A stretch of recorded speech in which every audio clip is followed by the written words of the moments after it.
2015 के चुनाव रुआ याद बा। 2015 के चुनाव में का भई रहे ये बात के रुआ भुला ना सकिले। नीतीश कुमार जब 2013 में बाहर निकल कर के लिए एनडीए से, तो उनका साथी के जरूरत रहे और बिना कोनो हिल हुजत के कांग्रेस और राष्ट्रीय जनता दल उनका के समर्थन देवे के बाहर से रह के बिना शर्त के देवे के तैयार हो गई। एक पीछे नीतीश कुमार के ताकत ही रहे। पीछे से चलल आ रहा लालू प्रसाद के जौन विरासत बा, ओकर अच्छाई और बुराई दोनों के साथ तेजस्वी यादव अपना के स्वीकार करस। और दूसरा तरफ कन्हैया कुमार, दोनों में टक्कर होकर के कहीं ना कहीं नीतीश कुमार उनका के पटकनी देवे के कोशिश जरूर करी। 2020 के परिणाम के बाद जब नीतीश कुमार दो उपचुनाव में जोर शोर लगा दिले और हरावे खातिर सारा कायनात एक तरफ रहे और नीतीश कुमार अकेले होकर के चुनाव के जीत करके यह बात के साबित कर दिले कि नीतीश कुमार में अभी बौला हूब बहुत बा। यह कारण बा कि नीतीश कुमार ऐसा खेल कर दिले जौना से नीतीश कुमार के खेल से तेजस्वी के कर दिले पूरी तरह से चेकमेट। अब भारतीय जनता पार्टी उनसे डराता तो निश्चित रूप से डराए के चाहिए, हुई बहला से ना हुई। वास्तविकता यह बा कि नीतीश कुमार से डराए के चाहिए, कारण कि नीतीश कुमार सत्ता में ही बाड़े, उपचुनाव में बड़ा जबरदस्त ढंग से पटकनी दिले है तेजस्वी यादव के कि कहीं ओकरा अलावे जो कह रहा बाड़े कि 24 गो 2 दर्जन के आसपास जो विधायक बाड़े उनका संपर्क बाड़े, तो इस सही मत हो। भारतीय जनता पार्टी के चंगुल से आजाद होके खातिर कांग्रेस कब से छटपटा रहा बा, ओकरा कोनो ऐसा रास्ता ना मिलत रहा जौन कि उ अपन पाला बदले। जौन तेजस्वी यादव 2 गो सीट जीत करके और नीतीश कुमार पर दबाव बना करके सरकार गिरावे के बात करते रहन, आज वो तेजस्वी यादव के नीतीश कुमार कहीं ना कहीं इतना मजबूर कर दिले बाड़े कि वो अब अपन कुनबा बचावे के कोशिश में लागल बा। कौन ऐसा खेल बा जौन कि नीतीश कुमार कर दिले और ओकरा के लेकर के तेजस्वी यादव के अब अपना ताकत के और ज्यादा संचित करे के पड़ी और तब जाकर के ये लड़ाई बराबरी के हुई। तो अशोक चौधरी अड़ गई और यहाँ तक ले कह दिले कि हम महागठबंधन से बाहर भी हो सकिले यदि सम्मानजनक सीट हमरा ना मिलल। तो परिणाम भइल कि नीतीश कुमार के साथ मिलल और नीतीश कुमार के साथ मिलला से अब कहीं ना कहीं कमजोर साबित हो गए लालू प्रसाद।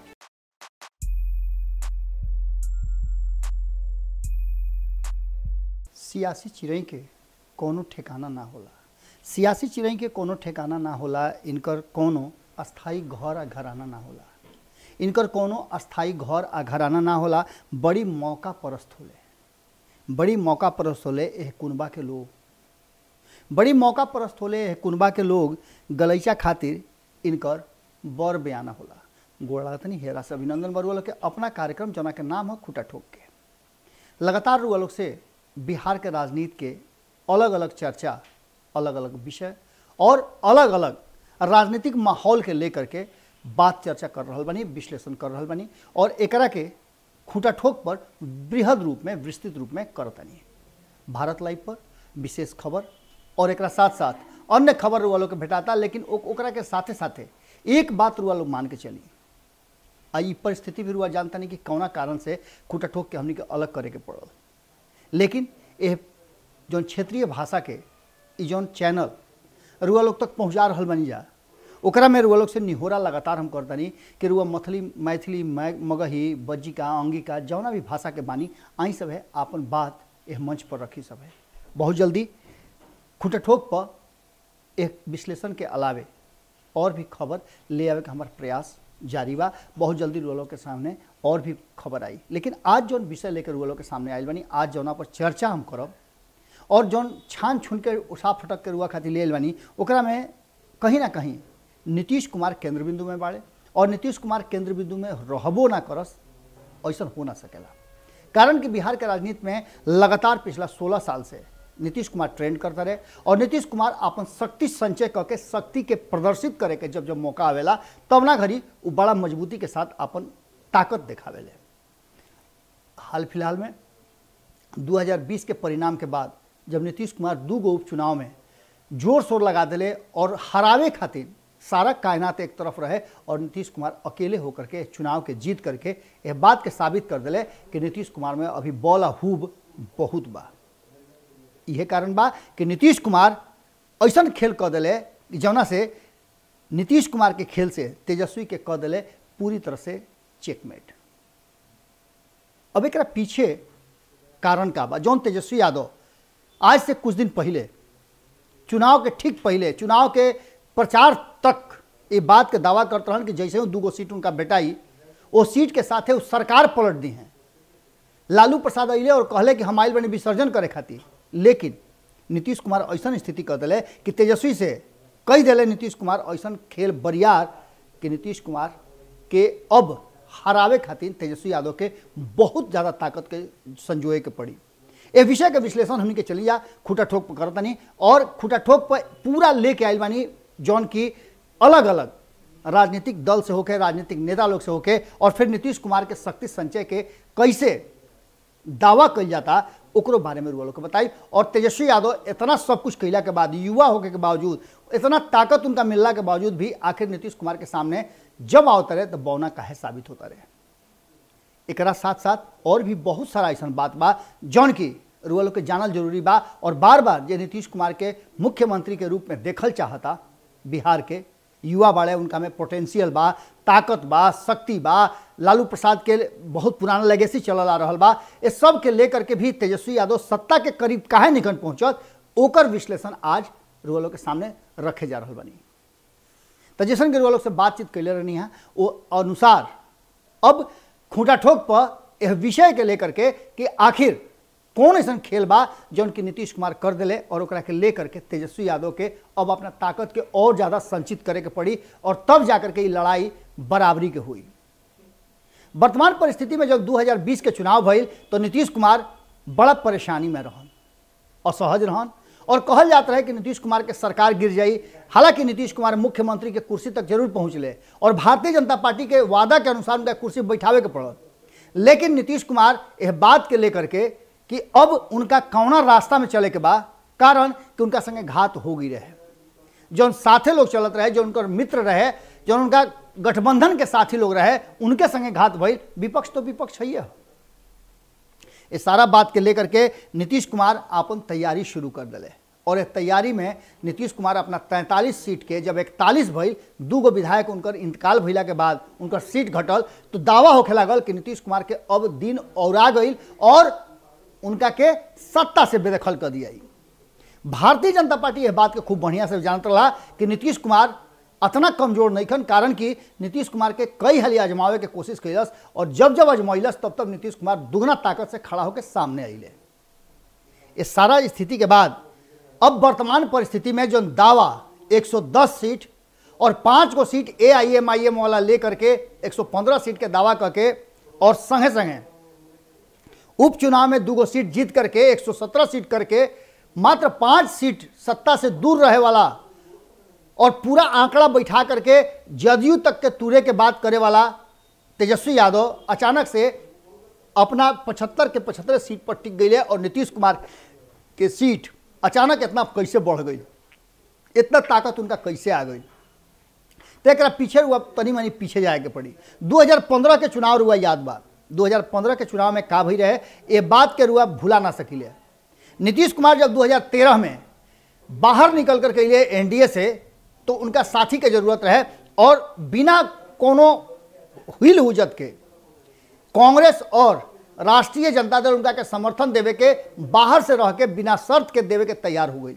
एक पीछे नीतीश कुमार के ताकत ही रहे, वो कह के आई रहन कि अब भारतीय जनता पार्टी के विरुद्ध चुनाव लड़ी हैं और एकरा चलते उनका लालू प्रसाद और कांग्रेस के साथ मिलल और इस साथ 2015 में भी बरकरार रहल। भारतीय जनता पार्टी के ये दोनों आदमी के जुटा करके नीतीश कुमार अपन ताकत दिखा दिले।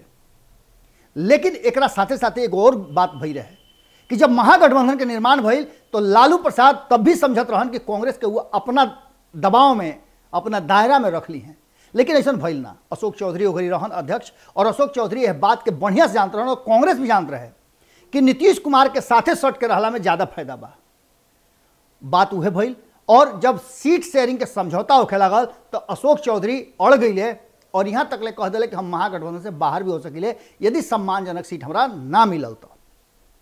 परिणाम भइल कि नीतीश कुमार के साथ मिलल और नीतीश कुमार के साथ मिलला से अब कहीं ना कहीं कमजोर साबित हो गए लालू प्रसाद। लेकिन सीट जीत के अइले बेसी, 80 सीट जीत के अइले और जहां 72 सीट जीत करके नीतीश कुमार अइले उनका के मुख्यमंत्री बनावे पड़ल, घर में बहुत झमेला भइल।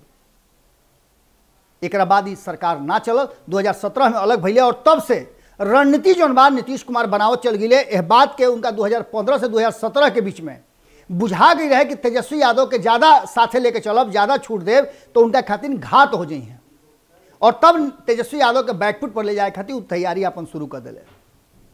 एकर परिणाम का भाई इरुआ लोग खूब बढ़िया से जानता नहीं। अब वर्तमान स्थिति में जब उपचुनाव हो गई तो उपचुनाव में कैसे तेजस्वी यादव के बैकफुट पर लेके गई, इतना तैयारी के बावजूद कैसे नीतीश कुमार लालू प्रसाद और तेजस्वी यादव के मुंह से छीन करके और तारापुर के सीट ले आइले, इरुआ बढ़िया जानता नहीं। विश्लेषण के माध्यम से रुआ लोग के सीट शेयरिंग से लेकर के और बाकी वोट शेयरिंग तक ले रुआ लोग के सब बतौनी कि आखिर एकरा में रणनीति कैसे काम करता। तो रणनीति काम करता कि जब नीतीश कुमार काल शराबबंदी के समीक्षा कैले और समीक्षा के बाद 15 साल बनाम 15 साल यानी 15 साल नीतीश कुमार के शासन के पूरा हो गई बा, और जौन की पूरा रुआ 24 तारीख के हो जाता और ओकरा खातिर कार्यक्रम के आयोजन होता, तो निश्चित रूप से एक बार फिर से चर्चा में आ गई बा नीतीश कुमार वर्सेस लालू प्रसाद के 15 साल।